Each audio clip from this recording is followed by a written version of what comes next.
గుమగుమలాడే చికెన్ పులావ్ ఈ వీడియోలో చూసేయండి. కుక్కర్లోనైతే చేశాను. అండ్ చూస్తేనే తినాలనిపిస్తుంది కదా. చాలా రోజుల తర్వాత చికెన్ అయితే తిన్నాము.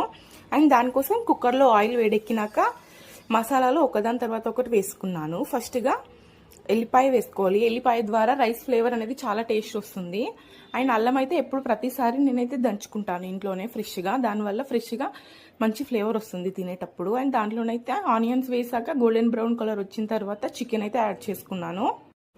చికెన్ కాస్త కుక్ అయిన తర్వాత దాంట్లోనే మనము మిక్స్ చేసుకోవాలి. మంచిగా మిక్స్ చేసుకొని తర్వాత సాల్ట్, కారం అన్నీ యాడ్ చేసుకోవాలి. సరిపడా టేస్ట్కి సరిపడా చేస్తున్నాం కాబట్టి రైస్ ఇందులోనే వేస్తాం కాబట్టి రైస్ వేసే ముందు ఒక 60% అయితే చికెన్ కుక్ అవ్వాలి. అండ్ దీంట్లోనే కర్డ్ కూడా యాడ్ చేసుకున్నాను. కర్డ్ యాడ్ చేసుకొని ఒక 2 minutes వేయించుకున్న తర్వాత బాస్మతి రైస్ అయితే మంచిగా నీట్గా కడుక్కొని వేసుకోవాలి. మన పులావ్ అయితే రెడీ అయిపోయింది. 3 విజిల్స్ ఉంచుకోవాలి. అండ్ వాటర్ వచ్చేసి సరి వేసుకోవాలి. అండ్ వేడి పులావ్ అయితే రెడీ అయిపోయింది. చూస్తేనే తినాలనిపిస్తుంది. Please do subscribe for more videos. By.